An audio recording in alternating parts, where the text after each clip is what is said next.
Thank you. This is the Plower Voyage timeline. My name is Joseph Daniel. Here is what Plower Voyage is all about. We're all about image. A group of people being discipled by YAHusha, then sent out by YAHusha. Every person has a purpose and destiny. But this stage of Plower Voyage, everything that Plower Voyage produces is targeted to, and it is meant to reach the body of Mashiach, those that are the citizens of the kingdom of heaven on this earth. In this realm, it all began 1985. Named Joseph Daniel by divine design. Who would have thought two parents naming their child Joseph Daniel because of the two Bible men in the Bible that they admired and they wanted their child to become like, and then taking that baby to a pastor, and that pastor holding that baby up saying, oh, what a name, let the spirit of the name be in this child, or something to that degree. And then that child actually growing up and embodying those two men. Imagine that. My parents didn't know they were prophesying struggle on me, unlike any of the other kids, by naming me Joseph Daniel. And so moving to Las Vegas, as you'll see, in 2016 to stay with my mother as a grown man, 30 years old, I learned a lot about who I was as a man and what I was born into. And Joseph living, it comes from me participating and putting myself in my own prison. And through going through this own prison, as you'll see, starting in 2000, at age 15, I began to smoke marijuana after a chain of very serious emotional events. Then I go on to being a young adult in college. That marijuana began to be a prison. It started off as a refuge. College, I wanted to shake it, and it became a prison where it seemed like I couldn't shake it. Then as an adult, getting born again, saved, it became an obstacle. It became a barrier. It became a challenge over time. And through this prison that I participated and put myself in, it formed an excellence. It formed an era of being, of what it took to not only get out of that prison, of what it takes to live my purpose. The Daniel vision, that came from 2014, seeing the kingdom, understanding the kingdom in the Bible, still being locked up in my own prison that I participated in. And at that point, it was a lot of rebellion because I didn't understand what YAHusha was doing, so I wasn't obeying him. And it was a lot of halfway rebellion. So I definitely participated in being in my own prison then. But over time, I realized Daniel prophesied about a group of people, the saints, being wore out by the enemy, but eventually possessing the kingdom. And I began to see that the vision that I received in 2014 that accompanied, as you're seeing with Plower Voyage, that vision in that verse in Daniel 7 was almost like one. And it began to, since I moved to Vegas in 2016, it really began to highlight what my parents really did in that room when they decided they're going to have another child and they're going to name him Joseph Daniel. The year was 1998, a defining memory and lasting scars. Who are you? Being a suburban African-American child in the 90s for myself was difficult. All of my friends did not have the circumstances, did not have the fortune that I had. I had a mistaken identity. I thought who I was or who I wanted to be was a thug or hard. Or I remember 8th grade, I used to take knives to school. I remember watching Above the Rim, heavily influenced by the environment, thug life. I remember taking knives to school. Went to a Christian school. No need for any of that. And one day, I had a razor blade. Never forget the day. Christmas break. Had my brother's shoes on. I don't know if he knew I had his shoes on. But I had a razor blade, and I had it in the desk, inside the desk. And one of my friends threw candy at me. We were friends, but I didn't think what a razor blade could do to somebody. And so he threw candy at me. My pride was damaged, and we're gonna fight. We were pretty much talking like we're gonna fight. He was willing to fight, and went outside. I think I said something. He pushed me. He was expecting a fair fight. He pushed me, and once he pushed me, I like swiped down with the razor, and I cut the side of his face, blood everywhere. The pastor's daughter just walked by, screaming. Parents' worst nightmare. Permanent damage, not only to that boy, but to myself. I ended up over time, being saved. Had to reach out to Norman. Something was going on with me, and I couldn't figure it out. And so uncovered everything in the past, talked to the people involved, made amends with Norman. And that was this situation. But what I realized is the day that this happened, I never forget, I was in the 8th grade. I'm not sure the day of the week. It must have been a Tuesday or Wednesday. But it was the last day before Christmas break, so usually that's on a Wednesday, if I'm not mistaken. We had church that night. And so the church and the school are on the same property. The people, a lot of times at the church and the school, are the same people. I wanted nothing but to run and hide. My parents made me face that, right? In some degree, I understand it, and that could be good. But that began to form a running thing in my mind. In that moment, I never forget being able to walk into a church and to almost escape being there. I don't know how I did it, but I remember I was there, but it was like I didn't even really recognize nobody there. And when you're playing basketball and playing sports in general, there is a performance aspect that you can block everything out. But in that moment, I remember something was like I wanted to hide, and I was able to. And it wasn't until a couple years later that it began to be dangerous. Y2K, the year 2000, a temporary refuge is discovered. Here we are, Y2K, 2000.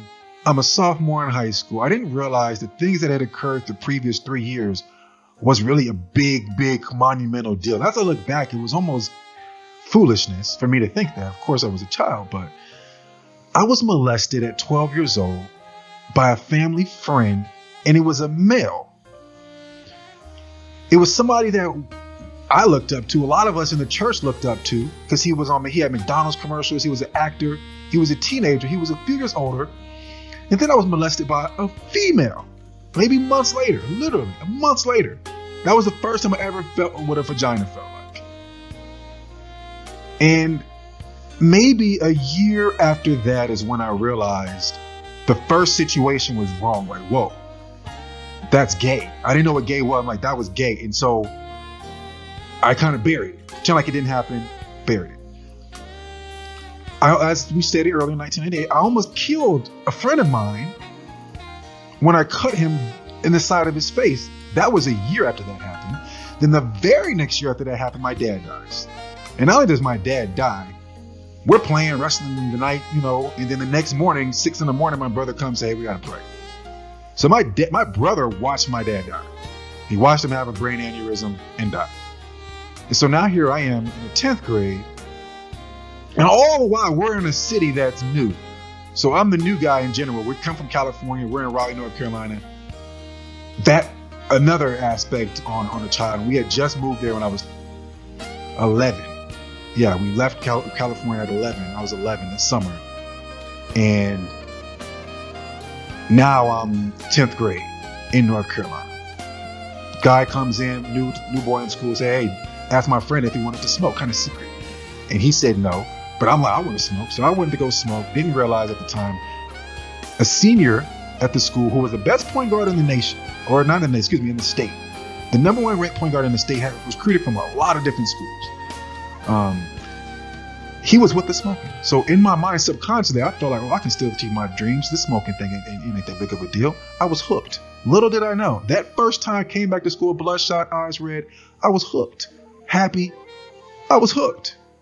hooked, literally hooked, unknowingly. I had deferred my dreams. On to 2008, the Plower Voyage timeline. Here we get to salvation, the new birth, new desires from a new birth. So here we are, 2008. I just graduated college, May 2008. And I'll never forget it. I walked into a building, a church building, and I saw a very pretty girl, like in the pew below me. And I wanted to talk to her so bad. I was so tempted to just like tap her and try to make eye contact. But I was like, my mom is sitting up there. I've never felt comfortable like introducing any girlfriends or any doing like that to my mom. I've always tried to keep that away from her for some reason. And so I just didn't want to say nothing. But I remember the next Sunday, I was motivated to go back. And I went back, didn't see her. But at the end of the service, I heard a voice within me say, go up. And so me growing up in church, I knew what an altar call was. And I didn't see any reason for me to be going up during the altar call. So I'm like, no, why would I do that? No. So of course I didn't go up. But I knew that that voice was so real that I said to myself, within myself, if I hear that voice again, I'm going up. Sure enough, went back the next Sunday, heard that voice again during the altar call. I'm like, all right, let's go. I went up, see what that was. All that I remember next was holding my hands up in the air and then crying. It was like a flood came and it was all tears. Don't remember a word this man said, the preacher said. Don't remember a word the preacher said. All I remember is holding my hands up, crying, and then them ushering up to some back room. And I'm just in like it's just like it's like I'm not there. And then all of a sudden, the man or the woman, I believe it was, she talked about tongues, speaking in tongues in a heavenly language. And like immediately my conscious mind came back and I thought about all the times my mom and dad made us wake up and pray. And it was only like 6 months before my dad died. But they'd make us wake up and pray. And I'll never forget it. They would make us or make sure that we're speaking, because it's 6 a.m. They're like, you're not about to come down here and pray and go back to sleep on us, not on your knees. No, you're not. And so they would get upset if they didn't hear us praying. And so I remember I developed this thing of just moving my lips, blah, blah, blah, blah, blah, blah, blah, moving my lips so that they think I'm praying in tongues. Right? So they'll leave me alone. And so when they said that in 2008 about tongues or something, it's like my conscious mind came back. I was fully conscious. And I'm like, I gotta go. My mom is waiting on me. I gotta go. And so, boom, left. All of a sudden, from that moment on, I had a desire to read the Bible. I never had a desire to read the Bible. Last time I remember reading the Bible, it was the year before. I was feeling guilty about wanting to leave the school I was at. I was lying to people, to youngsters specifically. And I remember opening up the Bible and seeing, oh, Jesus was not religion. That was the last time I had read the Bible. And this was 2017. Summer of 2017. So when I got saved, all of a sudden I had a desire to read the Bible, June 2008. I hadn't read it in over a year. And up until that point, I don't think I had ever read it on my own ever. So new desires, all this stuff happening, don't know what's really going on. Supernatural. I'll never forget it. It became like, now as I look back, a lot of little things were supernatural, but in my eyes at the time that it was undeniable.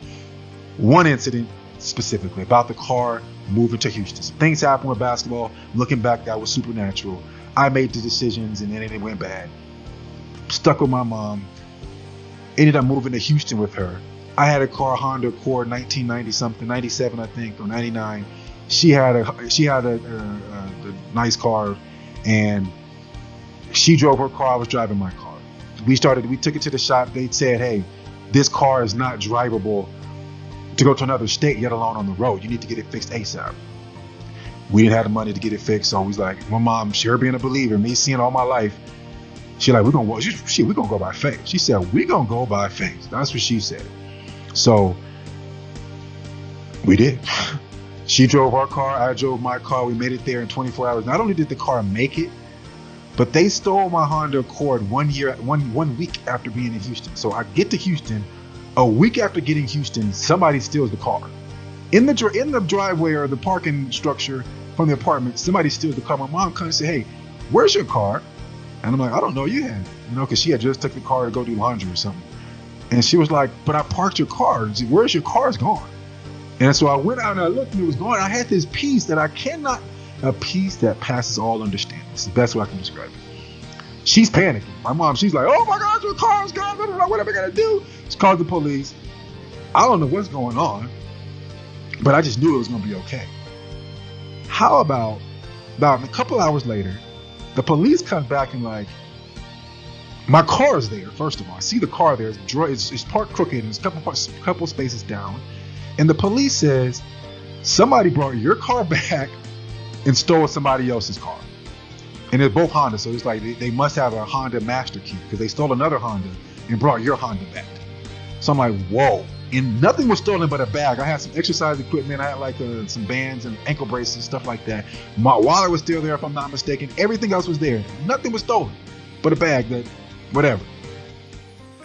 I was like, whoa. And then from there, it just supernatural after supernatural. And that was the foundation. That was the beginning of my walk in the Word. Here in 2011, I've seen a greater plan and a guiding hand looking back. At the time, it was just uncertainty, hopingly to be worked out. So now 2011 comes. We've been born again for a little bit. It's like I had two things. Before I really had progress with the professional basketball, I ended up getting saved. And so now I have this desire. Now I can look back and see what it is. But at the time, it was like I had this Bible desire and I had this basketball, my dream. And so 2011 comes. I had made progress with the basketball dream. I played for some team in Michigan, had an opportunity with the NBA's developmental league. That didn't go well. And ultimately, I ended up playing the second season in the team in Michigan. And from Michigan, I had a friend in Europe and he's like, yo, you can come play here. And so, okay, so by the time or at the point of that season in Michigan before it ended, I ended up getting an opportunity to go play for a team in Bosnia. Yeah. And it was from an agent that I had met through a player on the team previously that I told you about in Michigan. Same team, 2 different years. So the second year there, I had an opportunity to go to a couple places to play and progress in my dream. I chose to go with my friend for a host of reasons.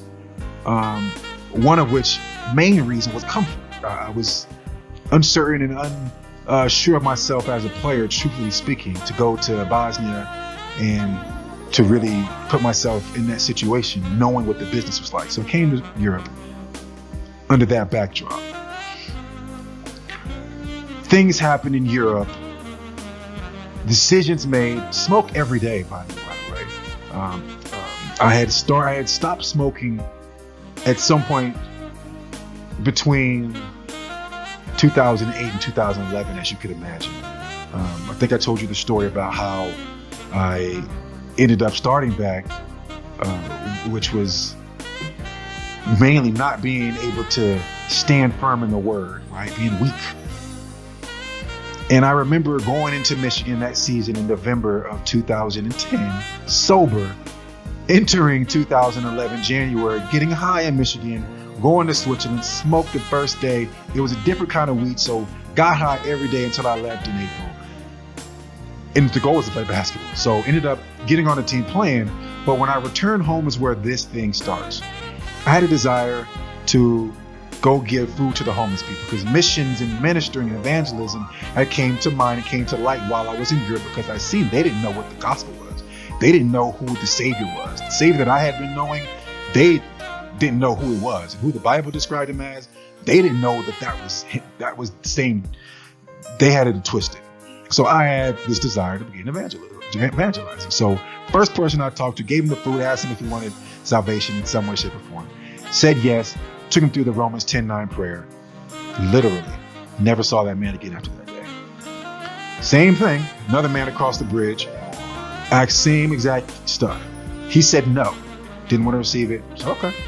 Saw that man every single day until I left that neighborhood 3 or 4 years later. Literally happened like that. Oh boy, 2013, the struggle. I saw a group of people being discipled by the King of Kings himself. We were all having this unique relationship with the King himself. And he was sending us out. And we were making disciples as we were being discipled. It was almost as if this was a spiritual factory house. We were sending out disciples into his fields. This was the vision of Plower Voyage that I saw. As time went on, I began to get a little bit more. I began to understand a little bit of this. Then I began to see us providing free services to the people. Us providing a after school program to, preteens and people in their teenage years and early 20s that help them identify their gift.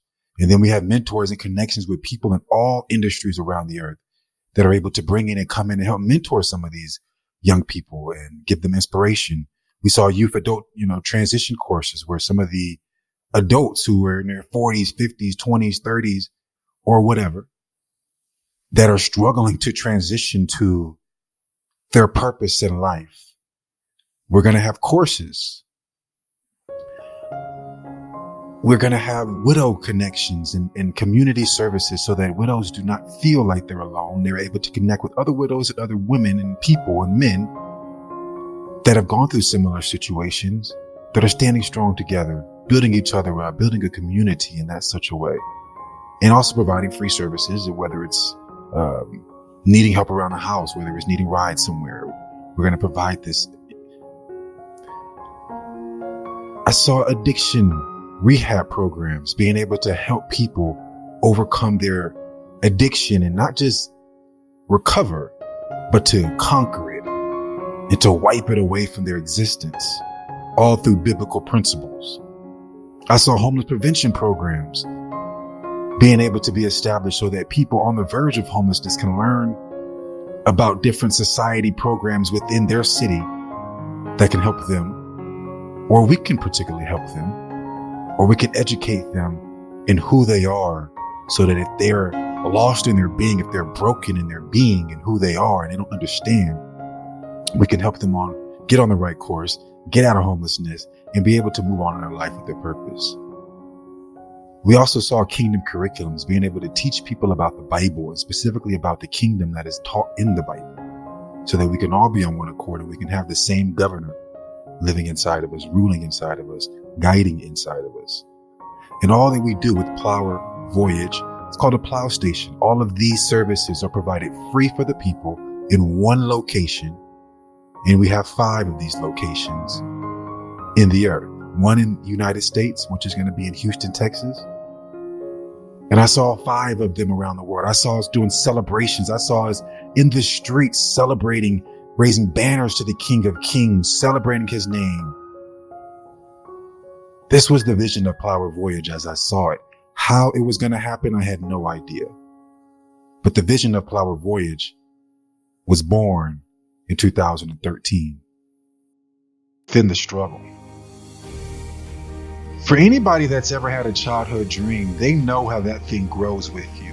If you've ever pursued that childhood dream, you'll know how emotionally attached you are to that thing.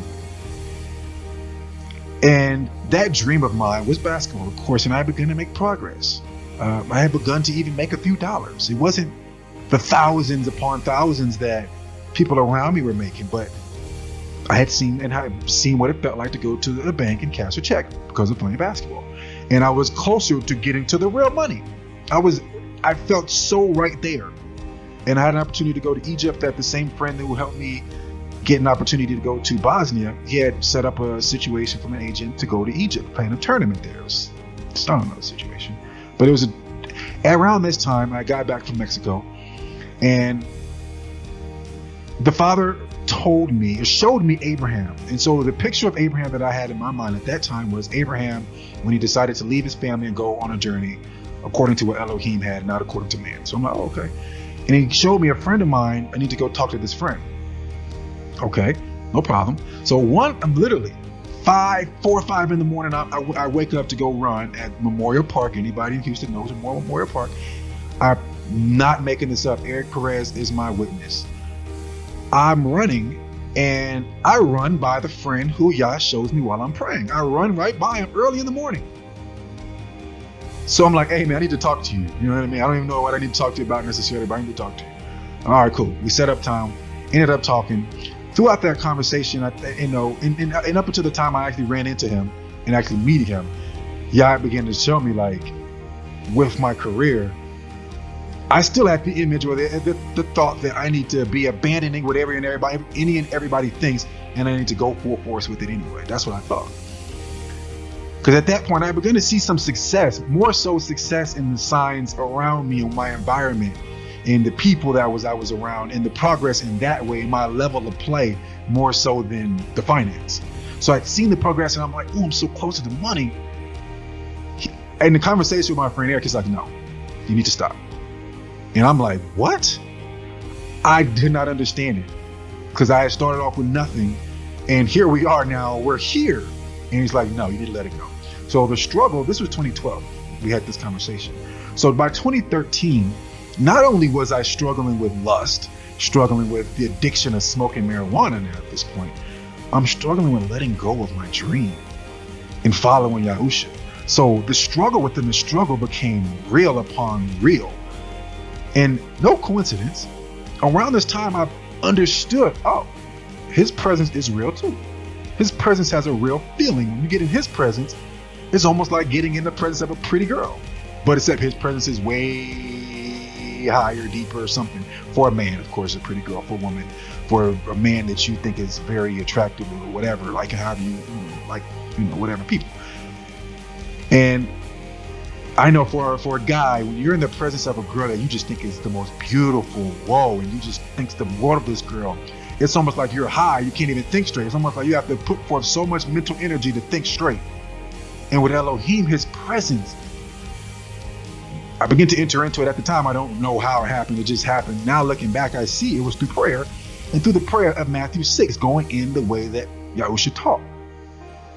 Also, the 2013, my friend had a thing called EM Body Sculpting. It was his business.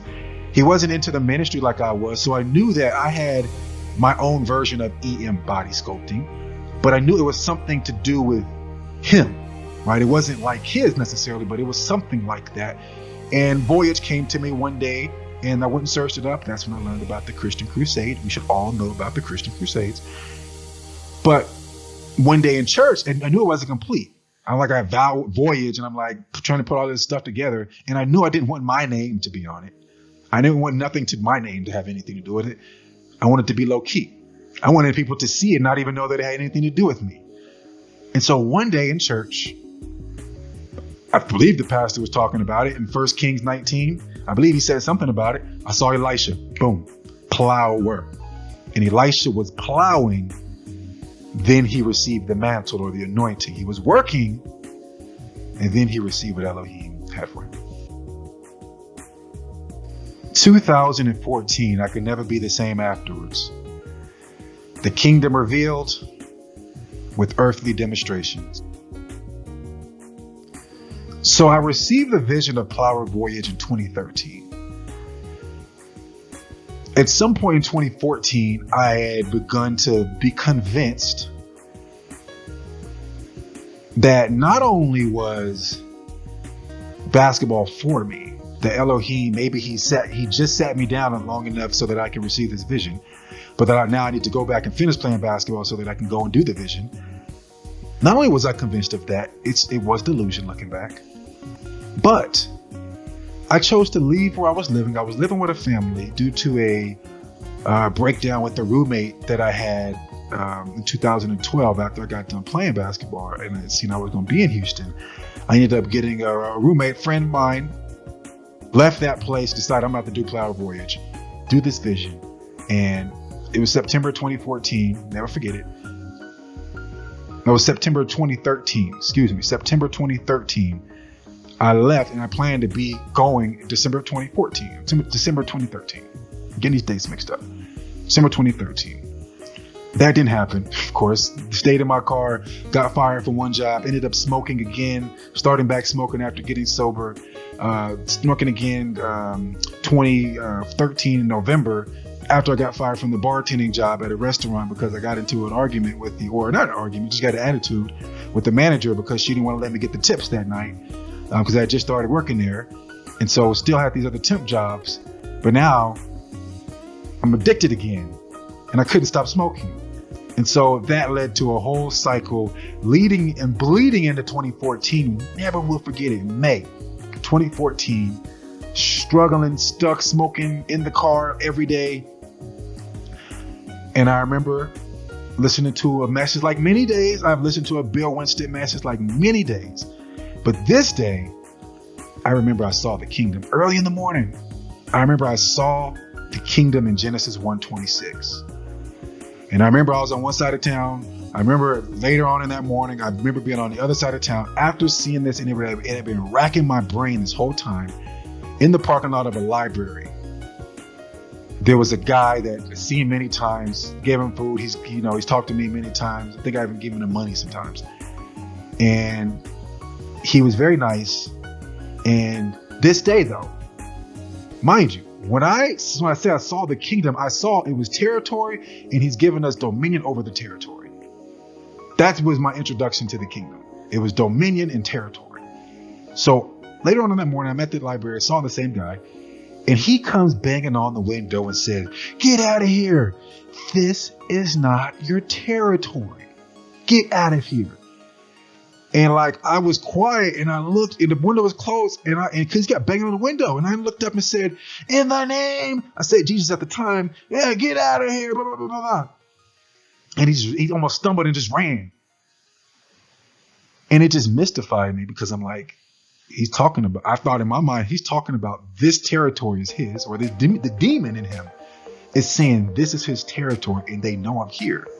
So I kept that in my mind, pondered, and I remember being at a Walmart, I believe it was a Walmart, and I'm walking, as I enter the store, I made a left, walking down that part of the aisle, and there was a big, tall guy. And I played basketball, so I was used to tall people, but this dude looked like 7 feet tall, like tall.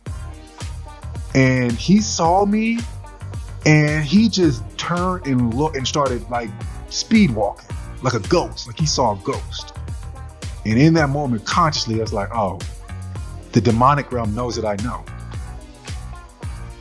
And shortly after that, June 2014, never will forget this either, the Father tells me to go into a gym that I was frequenting and really one of the gyms that I was at, taking showers at and everything, and to be able to live and not people know that I was homeless.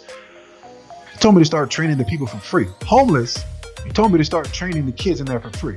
So, of course, over time, I did it. First week saw nothing. I'm getting frustrated, like, why am I doing this? The second week on a Tuesday, one parent said, "Hey, look, I want to pay you." And I'm like, "Nah, I got to do it for free." He's like, "No, I want to pay you." I'm like, "Okay, cool." And Father, before that, he had shown me the importance of being a receiver. Like, if you're going to be a giver, you have to be able to receive. So, okay. Long story short, this is June 2014. By August 2014, I had so many clients, I had so many people paying me that they thought the people, the management at the Y, they thought I was trying to run a business. I was like, I literally was legitimately offering a free service. I just so happened to, from that point, be making hundreds of dollars a day. Some days it was $50 a day, but a lot of days it was hundreds of dollars a day. And I ended up meeting people that summer from all over the world to train. There was a girl from the other side of the world who just so happened to be in Houston, and it was during that time that Elohim told me to train people for free. So he showed me the kingdom, showed me physical, earthly demonstrations of this man, and then he told me to go in here, get for free, and then receive bountifully. 2015. Boy, if it's truth, then the Bible will confirm it. The struggles was real, man. In and out of sobriety, in and out of fleshly thinking. The roller coaster of salvation at this point was feeling like, man, I would have been better off not getting saved. I would have been better off living like everybody else. I had gotten out of homelessness. The guy just randomly told me, hey, you should go to the Star of Hope. Went to the Star of Hope, did a program there. That's a whole journey in itself. You know, a friend, before I went to the Star of Hope, said, hey, man, I noticed you're homeless. Or everybody started finding out I was homeless. Said, hey, I'll help you get a spot. And I was like, no, I'm good. When I got out of the Star of Hope and I left the Star of Hope, I asked him, could you get me? You know, he ended up getting me a hotel for a month, helped me get on my feet. So I got the hotel for a month, ended up working, ended up getting a room and a spot in the hood of America. My first African-American experience, I feel at least, growing up in America. Well, maybe not the first. 2003, I went to school in Idaho. As you can imagine, Coeur d'Alene, Idaho, KKK, African-American. Yeah, we saw some things. But first African-American experience from the perspective of living in the ghettos of America. Not only seeing how messed up the ghetto is, but seeing how people look at you knowing that you live in the ghettos is another whole thing in itself that I had never encountered. One day, coming from the bus, I don't know, I think I was reading something or listening to something, and they said that the true Jews are the African Americans. And for some reason, I just like, what? And I looked into this, and I'm like, wait a minute. If this is true, right? And ultimately, I learned, okay, it wasn't so much the Jews, it was Israel, the 12 tribes, and yes, Judah, being the people in the transatlantic slave trade. The people who were captive, bound, history stolen, brought to a strange land, those are the people of the Bible. And that was the first time this came to me. I heard about it. A friend been telling me about it. He was telling me in a different way, like, oh, the white people are Esau. That's why they're red, blah, blah, blah. I didn't get it from that perspective. I understood it when I saw, like, wait a minute. And so I began to study the Bible. So I'm like, if this is true, long story short, it was true. That the people in Israel, who I had thought were Jews, I remember having a debate with a guy from Palestine. He used to go to Palestine every summer and visit his family. And I remember telling him, having a debate with him, I'm like, you know, those are just, you know, Elohim's chosen people. You know what I mean? Like, you can't debate God. You know, God chose to do that. And so when I learned that those were not the real people, I felt so ignorant. I felt angry. I felt frustrated. I felt, so kind of mad. And I was thinking at the time that, oh my goodness, a lot of these Christian pastors, they know it. And they're covering it up. They knew who we were this whole time. And it's not just Americans, African Americans. It's all the diaspora. Most of the people in the Atlantic slave trade did not come to the United States. They came to Brazil and different places. So when I learned these things, I began to think like, oh my goodness. And not only that, we've always heard, when in Rome, do as the Romans, and all these different sayings, all roads lead to Rome. I began to see, oh, these are Roman cover-ups. And so 2015 began to mark a time in my faith with Plower Voyage, the desire already in me, where, again, I got sober, as you can imagine, going to Star of Hope in that program, and I'm getting out, started back smoking again at some point in 2015. And here we are, middle of 2015. I'm struggling now, smoking. I'm not going to work at times. I am showing up at other times. I'm making up excuses. I'm on the bed, just like crawling around, anxiety, my mind going crazy, all kind of thoughts, masturbating every day. All I wanted to do was smoke, and y'all told me to meditate. I had learned to meditate through years playing basketball, and I didn't do it. I didn't understand how that could help me. Later on, you'll see how if I would have just meditated like you told me in 2015, I could have avoided a lot of unnecessarily trouble and trauma, and being able to handle the lies and being able to learn the truth without getting angry and addicted and upset and vindictive and holding grudges. It's toxic.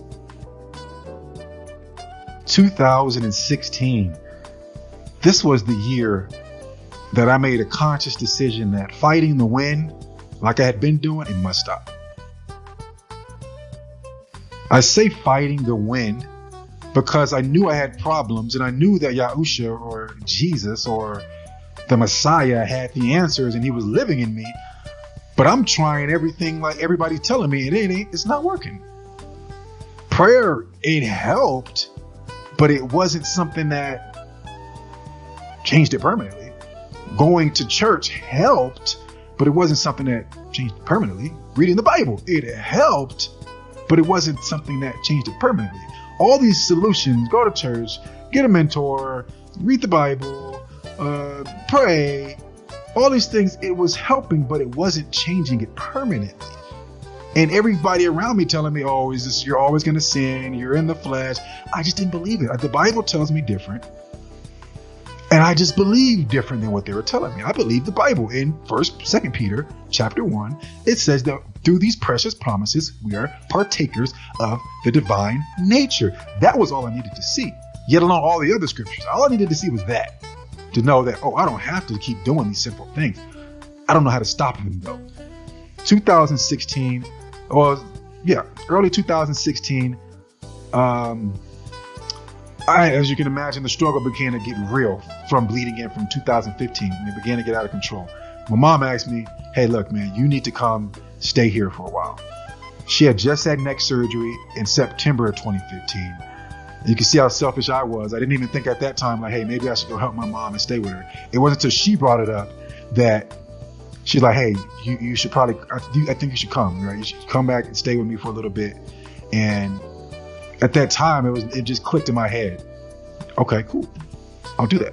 And I had just got a new job, right? I literally just started working at a restaurant up the street. And so this was January. February, next thing you know, she got a ticket like 2 weeks later. I'm like, oh my goodness, I'm leaving in 2 weeks. Okay, I'm leaving Houston in 2 weeks. So get to Vegas, get a job the very next day. I knew that I had problems and I knew I wanted to come and resolve these issues, but I knew at least I thought that I needed to also save up money and do, the adult thing too. And so I absolutely did that, the normal way that everybody says it should be. Got the job, boom, boom, boom, ended up quitting that job, ended up getting another job at Lifetime that I ended up keeping on for a little bit of longevity. So 2016, sober, no more smoking. I remember almost like I got tested the first day I got here. I had an interview. Anybody that's been to Vegas on Rainbow and Charleston at the 24-hour fitness. Get off the bus early in the morning. I saw a dude who I knew he was going to get cigars at a gas station because I knew that walk. You're early in the morning, you need a cigar, you smoke. And I thought that's the first thing I thought because I hadn't been sober a day. I hadn't smoked the day before I came out there. So I had the urge to smoke. I had money and I know I'd always know how to find weed. I had money at the time, $3. So I'm like, all right, I ain't going to do it. I don't want to go on that route. So I went to the interview. Long story short, kept the job at Lifetime, quit that first job at 24, kept the job at Lifetime for a year and a half. Sober, started back smoking. Well, just had a desire. First, it started with the lust, right? Started with the lust. Ended up in the casinos trying to find a girl and ended up gambling, losing all my money, and then get caught on a trail of lust. That led me to November 2016, Thanksgiving Day. I had a friend, female friend. She was like, she wanted me to come over. Her brother smoked weed or had weed, whatever. She wanted me to come over. And I didn't go, but I'm like, I'm gonna go get weed myself. So as I said, I know how to find weed in any city, no matter if I know people or not. Found some weed. And that began another trend. That began like a whole nother, now we got the struggle. Now we got to overcome it here in Vegas. That began that here 2016. So it began good. And just like every other time since I've been saved 8 years at that time, it turned bad. Now we're in 2017.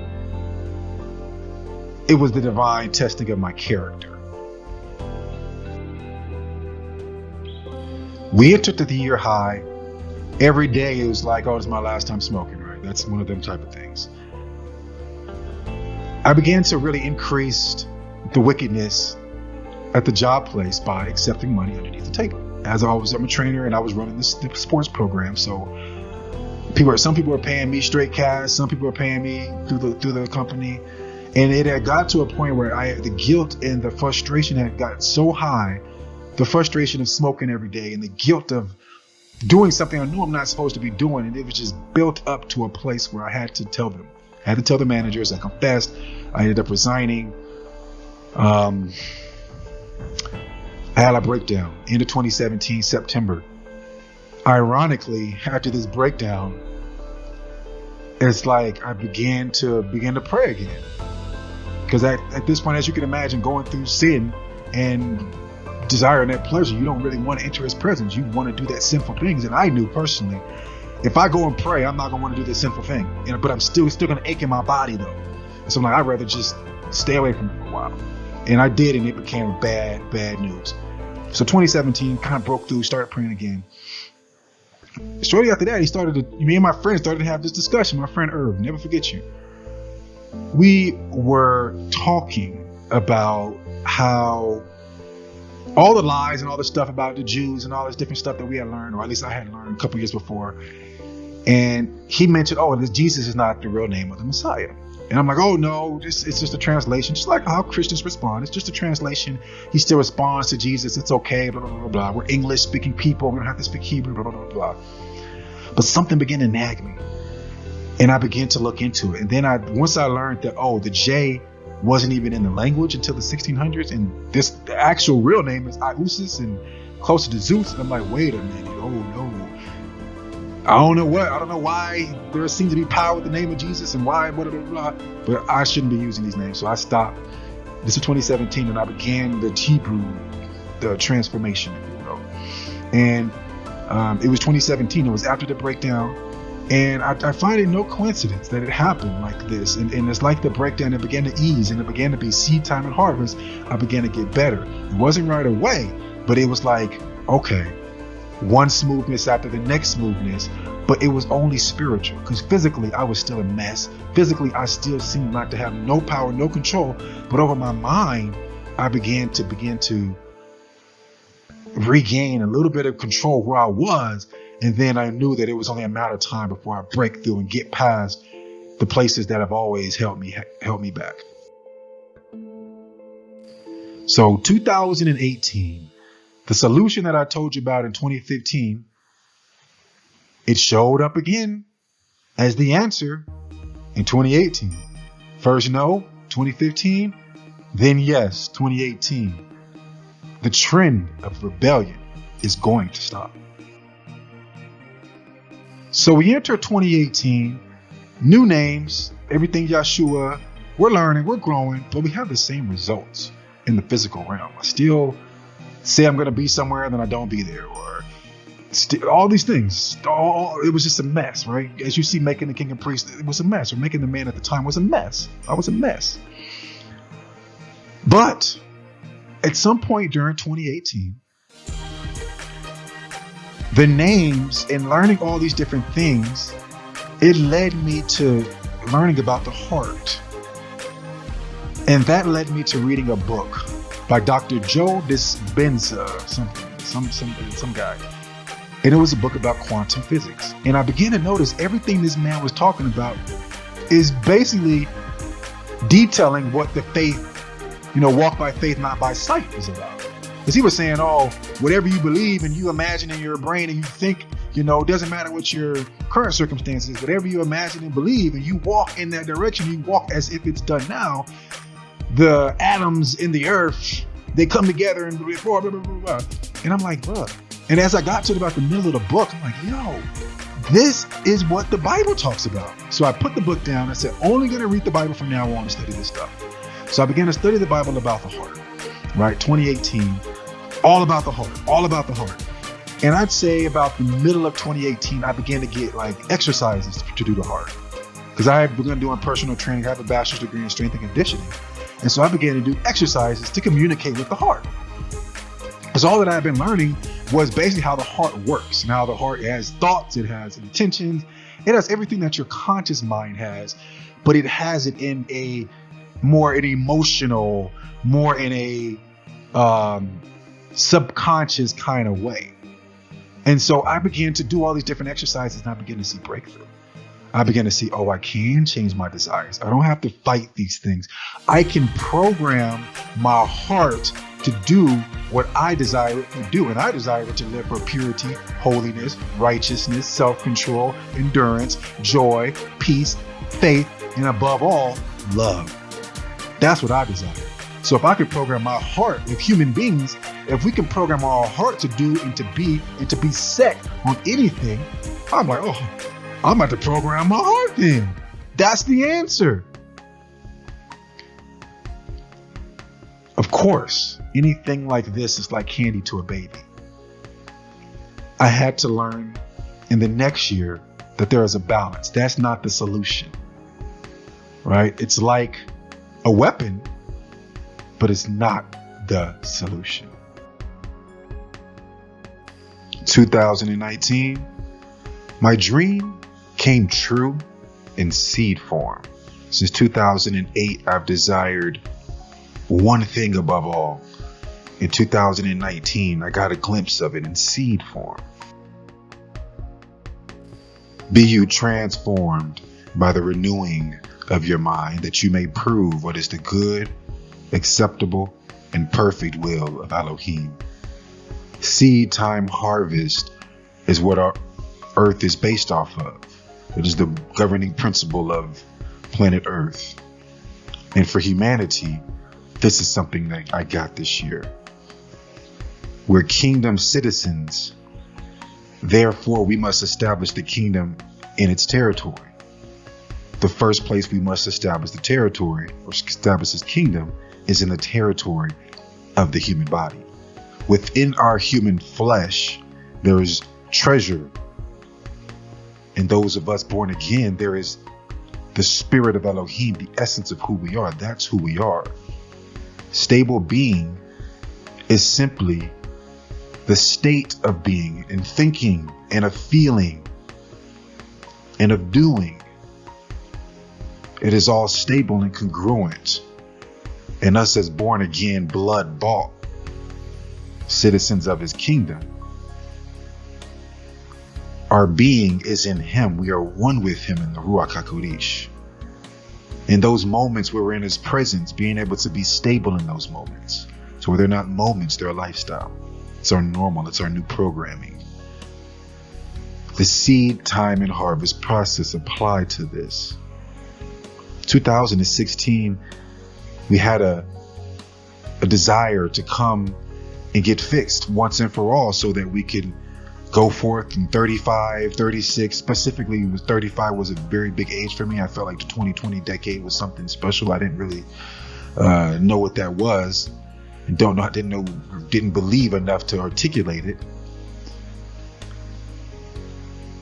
But it was complete in 2019 with the seed. Now it's everything about being fruitful and saying yes at every moment and every day. I don't have to make anything. I don't have to do anything other than say yes. Do that. That's all I have to do. Say yes. 2016 complete. 2019 over. It was 2019 that I decided that I'm going to go all in with the kingdom of heaven and establish the government of heaven inside my body. And so everything seed time and harvest came to the conclusion that I'm going to take a full year, and I'm going to do everything in a militant fashion for the purpose of Plower Voyage in my own personal life, in my own desire, my own family, one day having a wife and kids, being able to establish it. Number one, we're going to establish YAHusha ruling and reigning in my heart. You'll see through the episodes of Making the King and Priest how we do this. Priest and king dominion. What that simply means is the priest and the king, it's one function, it's one office, but the priest brings the spiritual things and the king goes out into the world and handles the physical things through righteousness and establishes the righteousness in the world. And dominion is because we first have to be fruitful, then we multiply, then we replenish, then we subdue, then we're dominion. We are already a king, a priest and a king, or a king and a priest. But through growing up in the societies that we live in, we've adopted a lot of junk and a lot of concepts that are lies, a lot of wrong thinking and being. And so taking a whole year to be fruitful in the priest and king dominion, and to ultimately by the year 2021, January, will land in dominion and a programming, automated fashion.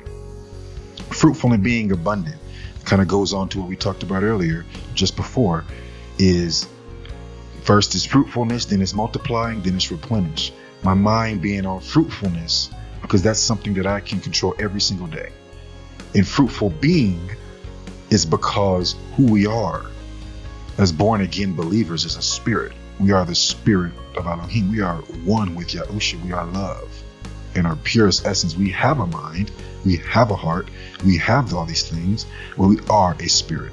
And understanding in being, we are abundant in all things, not just money. Money is a part of it, but in self-control. We are abundant in discipline.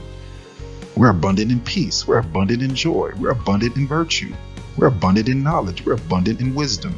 So being fruitful in all these different abundances that I desire in being. 4 million Plower Voyage supporters.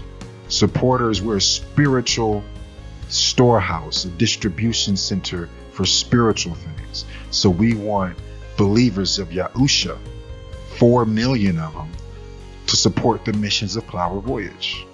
We have 3 missions, right? Everything is one at a time or simultaneously as the Ruach is doing it. So we want 4 million people by January 2021 registered supporting the missions, not financially, but in thought and in prayer and in deed and in desire and in gift and in talent and in time in some cases. So 4 million Plower Voyage supporters. The year 2020, when those that know their Elohim shall be strong and do exploits. Everything is about image. When we think of 2 Corinthians 10, he gives us weapons to pull down imaginations or overthrow imaginations. It's all about image. We are made in the image and likeness of Elohim. If we don't know who we are, we can't walk in what we've been given. Self-control. Let's self-control this being, this body, this mind. Who we are in the essence is love, is a spirit, clothed in light. We are the light of the world because of our spirit of who we really are.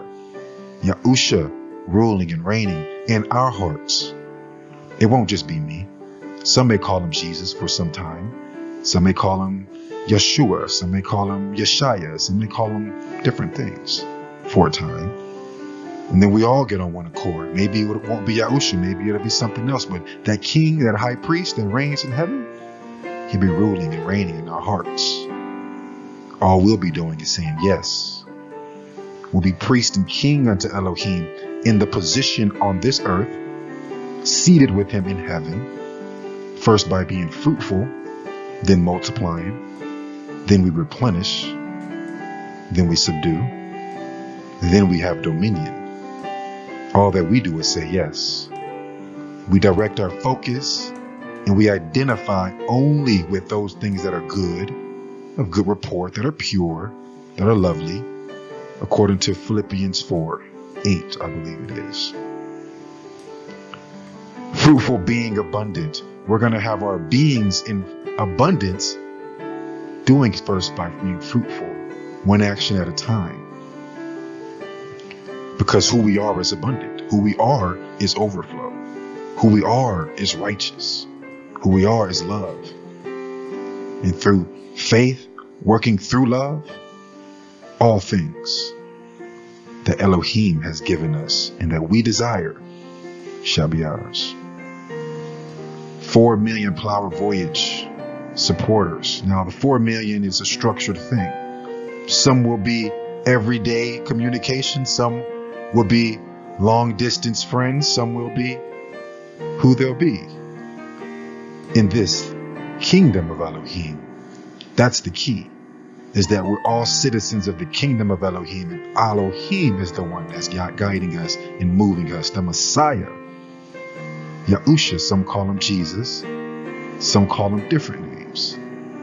But But this one whom told us about the times of the Gentiles, he is the one whom's going to be discipling all of us and sending us out to make disciples. Joseph Daniel, the founder of Plower Voyage, my job is to facilitate the systems and programs that YAHusha gives me to give the people so that he can disciple all of us.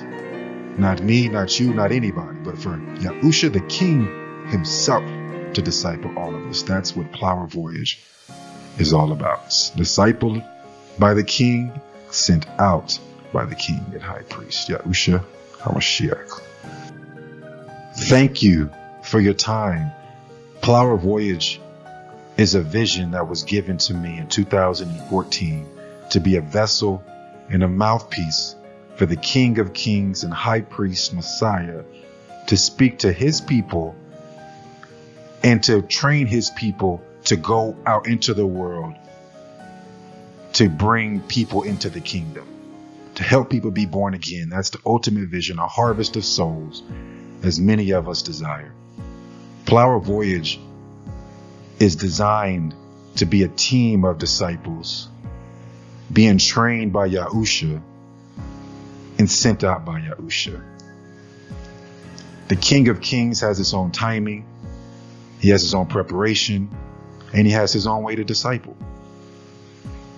My goal as the founder of Plower Voyage is to facilitate systems and programs that allow him to disciple each and every person in this world that is so anti-spiritual, anti-you being who you are.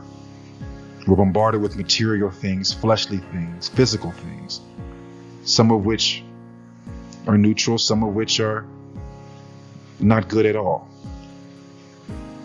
Our being and us having the proper image of who we are is of essential importance in this day. We must know who we are, just like we must know our source and who our King is and who the Creator is and who his Spirit is. Plower Voyage first mission is to help unify the body of Mashiach. Some call him the body of Christ. Some call him the Nazarenes. Some call him the Hebrew Israelites. Some call him the assembly of YAHusha. My purpose on this earth is to establish Plower Voyage. And the first vision is to unify the body. See a large group of people all under one name, under one banner, worshiping the King in their private time, in their private life, and together as one. And for him to disciple us and to distribute us, and for us to have a storehouse of spiritual goods, knowledge, wisdom, and understanding, for the world to get saved, and then for them to get discipled, and then for them to come in and grow, and then for the cycle to continue onto eternity long after all of us are on this earth. For Plower Voyage to be a vessel for the Most High to do his work. Plower is because Elisha in 2 Kings or 1 Kings 19:19, 1 Kings 19:19, Elisha was plowing on the 12th oxen before he received the mantle from Elijah. So Elisha was working. And our mission, our purpose on the earth, fellas and ladies, is to help people come to know this truth and this light that we have in YAHusha. You call him Jesus, you call him Yeshaya, you call him Yeshua. This light, this world needs it. So our mandate is to labor on the hearts of mankind in the fields of the Most High. Our mandate and assignment is to labor on the hearts of them all. But first we have to allow YAHusha to labor on our hearts. And sometimes we have to labor on our own hearts. And we have to labor so that we can have the proper image and have none of the enemy in us, so that we could be one in the faith, one with YAHusha, in thinking, in feeling, in being, and in doing. Those that know their Elohim shall be strong and do exploits. Let us never forget the kingdom started in Genesis, and we see the first citizen receive the mantle. His mantle was to be fruitful, was to multiply, it was to replenish, then it was to subdue. The ultimate, what he needed to have from Elohim to accomplish the mandate is dominion over all the earth. We are his territory. Our body is his territory. The earth is his territory. Let's first capture the territory of our own self for the kingdom of Elohim. Then we go out into the earth and do his will, his word, his way, and possess the kingdom like Daniel 7 tells us. My name is Joseph Daniel. Thank you for visiting Plower Voyage.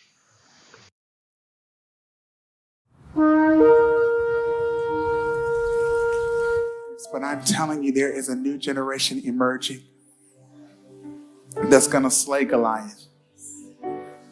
The things that stand up and say, we challenge you to change it. And I'm telling you, you have to believe that you can change the world.